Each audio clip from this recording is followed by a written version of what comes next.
허락하시고 우리에게 제자라는 단어를 주셨습니다.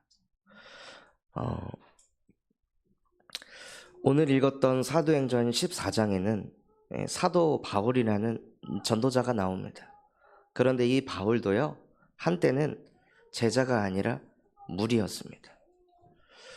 바울도 왜 그렇게 예수 그리스도의 복음을 전하는 사람을 박해했냐면요, 자기도 인정받고 싶었고 바리새인 중에 가장 높은 지도자가 되고 싶어서 많은 사람들을 박해하고 공격하고 어렵게 만들었습니다.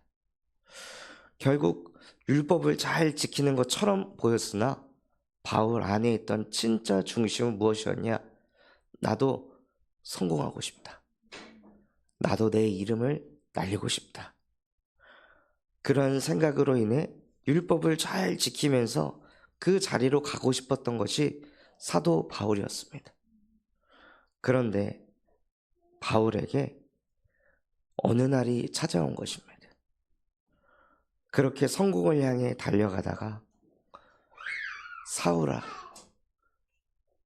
나는 네가 박해하는 예수다 하고 바울이 갑자기 눈이 멀기 시작하면서 하나님을 만나게 됩니다. 눈이 멀었을 때 당연히 보이던 눈이 앞이 보이질 않으니까 자연스럽게 하나님에 대한 그 갈급한 마음이 생기고, 하나님이 너는 다메섹으로 가서 아나니아라는 사람을 만나라 라는 말씀에 바울이라는 사람이 토를 달지 않고 거기에 순종하면서 인도받았습니다. 인도를 받을 때 예수 그리스도를 깨닫고 싶어서 인도받은 것이 아니라요, 눈이 안 보이니까 이 눈 뜨고 싶어서 하나님의 말씀에 순종했던 것입니다. 시대적인 전도운동을 일으켰던 그 사도 바울이라는 사람도요, 처음에 신앙생활을 시작할 때는 다 자기 문제, 자기 갈급한 거, 내 눈 안 보이는 거, 이거 해결받고자 하나님의 말씀을 받으려 했다는 거예요. 다 그런 여정이 있습니다. 그러다 어느 날이 찾아온 것입니다. 어느 날 다메섹에 있는 아나니아를 통해 예수 그리스도의 복음을 듣게 됩니다. 무엇을 듣게 되었을까요? 사람은 하나님의 형상대로 창조된 영적 존재이기에 하나님을 만나야 한다. 그 하나님을 만나려면 율법을 아무리 잘 지켜도 평생을 살다가 율법을 100만 번을 잘 지키다가 한 번 율법을 어기게 되면 그 사람은 죄인이냐 의인이냐? 죄인이 되는 겁니다. 교도소에 들어간 사람들, 평생을 살인 한 번 하지 않다가, 평생을 강간 같은 거 하지 않다가, 평생을 도박 한 번 하지 않다가, 평생을 마약 한 번 하지 않다가 딱 한 번 사람을 죽여가지고 21살에 사람을 죽여서 33년이 지난 지금까지도 교도소에 갇혀가지고 자기가 교도소 밖에 있던 세월보다 교도소 안에 있는 세월이 더 많은 사람도 있습니다. 21년 동안 나쁜 짓 안 하다가 딱 한 번 했는데 교도소 들어가서 지금까지도 수감 생활하고 있다는 거예요. 인간이 아무리 율법을 잘 지키고 아무리 경건하게 살고 바르게 살다가 한 번 잘못하면 끝난다는 거예요. 그것을 분명히 아나니아가 바울에게 전달했을 것입니다. 당신이 아무리 율법을 잘 지켜도 어느 날 못 지키는 때가 올 것 아니냐. 어느 날 뭔가 몸이 아파서, 뭔가 내가 컨디션이 안 좋아서 그 말씀을 지킬 수 없는 조건이 있을 때가 있을 거 아니냐. 그럼 그때 죄를 범하면 그럼 지옥 가야 되는 거 아니냐. 하나님이 우리에게 주신 복음은 그런 복음이 아니다. 내가 뭔가 잘해서, 내가 율법을 잘 지켜서, 내가 경건해서, 내가 열심히 살고 내가 열심히 노력해가지고 그래서 하나님을 만나는 것이 아니라 인간은 절대 하나님을 만날 수 없기 때문에 하나님이 직접 이 땅에 오셨는데 그 하나님의 이름이 예수이다. 예수께서 자기의 백성을 그들의 죄에서 구원하시려고 이 땅에 오셔서 인간이 하나님이 보이지 않기 때문에 만날 수 없어서 하나님 만나는 길이 되어주시고, 인간의 그 죄악을 무슨 수를 써도 그 죄에서 빠져나올 수 없기 때문에 당신 또한도 율법을 자꾸 지키는 이유가 무엇이냐? 불안하니까. 안 지키면 뭔가 죄에서 못 받을 것 같으니까. 내가 이렇게 착하고 경건하게 안 살면은 손가락질 당할 것 같으니까. 교회 다니는 사람이 왜 저래? 이런 소리 들을 것 같으니까 그러는 거 아니냐. 그래서 하나님이 그리스도 안에 있는 생명의 성령의 법으로 죄와 사망의 법에서 우리를 해방하셨다. 끊임없이 사단은 무엇하게 하냐? 내가 그리스도가 되게 만든다. 내가 모든 문제 해결자가 되도록, 내가 모든 것의 주권자가 돼서 다 내 손을 거쳐야 되고, 내가 해야 되고, 내가 건드려야 되고, 가정에서도 교회에서도 산업 현장에서도 다 내가 하다가 그때 내 힘으로 안 될 때만 하나님 찾고, 내 힘으로 하다가 한계 만날 때만 하나님 바라보고. 인간은 그런 존재가 아니다. 힘들 때 어려울 때만 하나님을 찾는 것이 아니라 원래 인간은 하나님과 항상 함께 할 수 있는 하나님의 형상을 가진 영적 존재로 하나님이 창조하셨는데, 눈에 보이지 않는 이 사단이란 존재가 끊임없이 진리 앞에 서지 못하게 하고 거짓을 말할 때마다 제 것으로 말해서 하나님은 네 필요할 때만 찾는 거야. 하나님은 너가 힘들 때 도와주시는 분이야 하고 하나님을 온전히 누리지 못하게 하는 그 마귀의 일을 하나님의 아들이 나타나서 그 마귀의 일을 박살내셨습니다. 그 일을 행하신 예수가 바로 그리스도이십니다. 그 예수 그리스도께서 십자가에서 뭐라 말씀하셨냐? 다 이루었다고 말씀하셨습니다. 인간이 하나님 떠나 자기밖에 모르고 하나님조차도 이용하는, 신앙생활 하면서도 내 모습 보고 힘 빠지게 하는, 하나님을 보면서 힘을 얻어야 될 신앙인들이 자꾸 내 모습을 보고 내 연약한 거 보고 힘 빠지고, 또 내 상태 보고 힘 얻었다가, 또 내 능력 가지고 또 뭔가 은혜 받았다가, 능력이 빠지면 또 은혜가 빠졌다가, 하나님을 믿으면서도 여전히 나를 보면서 인앙생활을 하는 그런 삶을 살아갈 수밖에 없는 그 모든 문제를 십자가에서 그리스도께서 끝내셨습니다. 이것이 어느 날 바울의 마음에 부딪힌 거예요.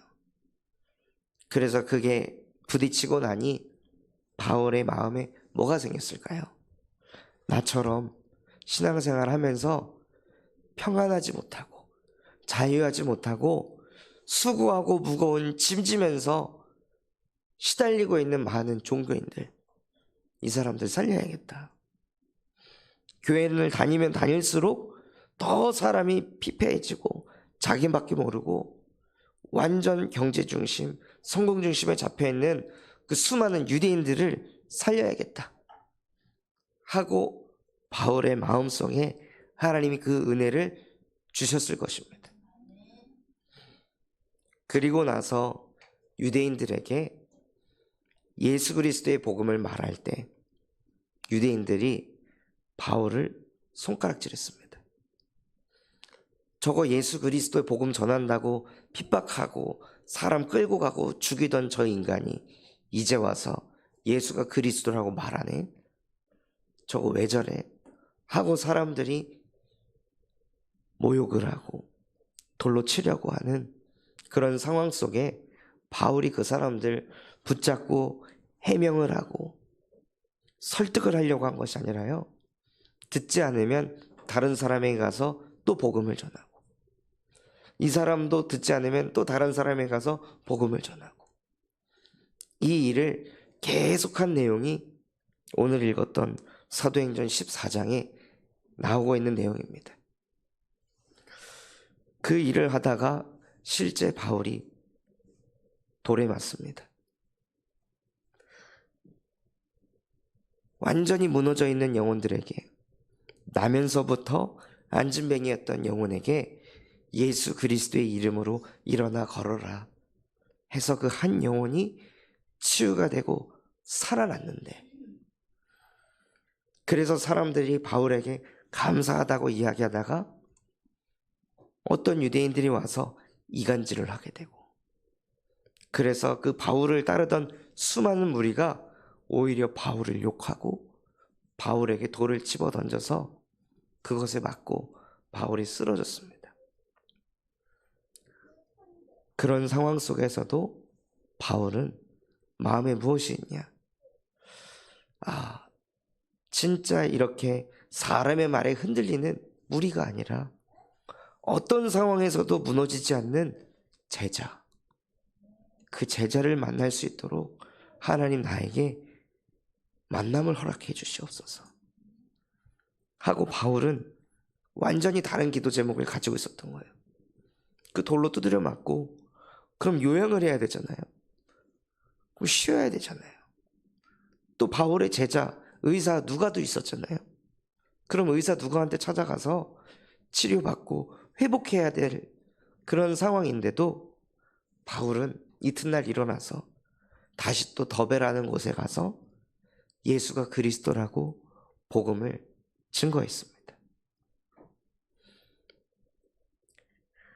바울이 가졌던 그 마음이, 그 중심이 우리 것이 돼서 우리 또한도 어떠한 문제, 환난, 또 사람들이 이런 말 저런 말 한다 할지라도 그것에 요동하지 않고 흔들리지 않고 하나님이 우리에게 주신 마지막 지상명령, 하늘과 땅의 모든 권세를 내가 가졌으니 그런즉 너희는 가서 제자 삼아라 말씀하신 그 말씀을 준행하는 것이 하나님이 가장 기뻐하시는 일인 줄 믿습니다. 이렇게 1월 1일 날 교회에 와서 새벽 예배까지 드린다는 것은 하나님께서 원하시는 자를 불러서 제자 삼고 우리를 통해 또 다른 제자를 삼기 위해 이곳에 계신 분들에게 은혜 주신 줄 믿습니다. 그래서 우리에게 주신 그 은혜, 내게 거저 주신 복음, 내가 구원받기 위해서 하나님이 우리를 면접을 본 것도 아니고 시험을 치른 것도 아니고 묻지도 따지지도 않고 그저 예수 그리스도의 사랑으로 우리를 그리스도의 보혈의 피로 구원해 주셨습니다. 그 은혜가 우리에게 차고 넘친다면 우리가 가는 현장에도 다른 것이 필요한 것이 아니라 저 사람에게 정말 십자가 사랑이 필요하구나, 내 마음에 담게 하신 이 예수 그리스도의 사랑이 하나님 정말 2025년 내가 가는 걸음걸음마다 뻗어가는 은혜가 임하게 하옵소서. 그래서 정말 우리의 입술에서 나오는 말이 많은 사람을 살리는 전도운동하는 전도자의 입술이 되시길 바랍니다.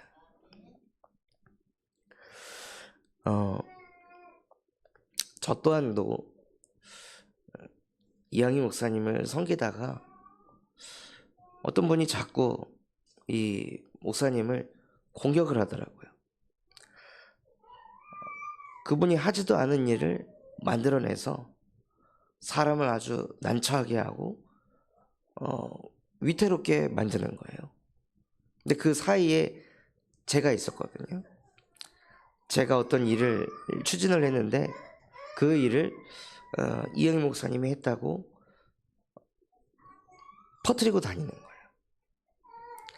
그래서 그때 당시는 저도 아직은 미성숙해서 그분하고 전화통화를 하면서 도대체 왜 그러냐, 왜 없는 말을 만들어내서 사람을 이렇게 곤란하게 하냐, 내가 했다고 하지 않았냐, 근데 왜 그 말을 자꾸 이상하게 옮겨가지고 그 지도자를 난처하게 하냐 하고 그분하고 통화를 하면서 갈등이 있고 싸움이 일어났었는데, 이 말씀을 묵상하면서 느낀 것은요, 바울은 그런 상황 속에서 싸우지 않고 해명하지 않고 그냥 전도운동만 했구나. 주변에 사람이 나에 대해 이런 말을 하건 저런 말을 하건 이렇게 욕을 하건 저렇게 뒷담화를 하건 그것과 상관없이 바울의 가슴에는 내가 사람에게 인정받으려고 내 이름을 알리려고 전도운동하는 거 아니지 않냐. 나는 하나님의 영광을 나타내기 위한 그리스도의 종입니다. 이것이 바울의 마음속에 깔려 있으니까 그런 상황 속에서도 바울이 요동하지 않고 전도운동을 지속할 수 있었습니다. 그래서 그것은 바울이 대단한 것이 아니라 하나님이 바울에게 은혜를 주셨기 때문입니다. 그래서 하나님 그 바울에게도, 오히려 기독교인을 박해하고 공격했던 바울에게도 하나님께서 전적으로 은혜를 주셔서 자기밖에 모르던 완전 나중심, 완전 성공 중심이 가득했던 그 사도 바울을 하나님의 은혜로 뒤집으셔서 시대적인 전도 제자로 사용하셨듯이 하나님 내게도 우리에게도 그 은혜를 주셔서 더 이상 무리의 신앙생활이 아닌 어떤 상황 속에서도 요동하지 않고 흔들리지 않는 절대 제자로 설 수 있도록 내게도 은혜를 주시옵소서. 나에게도 성령의 충만함을 더하여 주시옵소서 하고 기도하시며 이번 새해를 맞이하시기 바랍니다. 그렇게 믿고 기도할 때 하나님께서는 믿는 자에게 능치 못할 일이 없다 말씀하셨습니다. 너희가 기도하면 받은 줄로 믿으라. 그리하면 너희 안에 기쁨이 충만하리라. 그래서 우리가 제자의 언약을 붙잡고 기도할 때 나는 제자가 될 수 없는 영적인 상태고 작은 믿음이지만 우리의 그 기도에 힘입어서 하나님이 우리를 제자로 세워가실 줄 믿습니다. 그래서 이번 한 해 복음을 많은 사람에게 전하여 제자 삼는 2025년 되기를 예수 그리스도의 이름으로 축원합니다.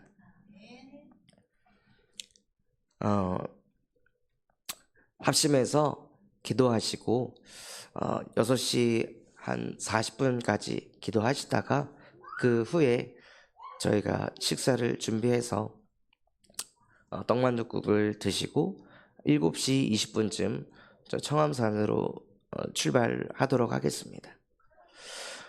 지금 이 시간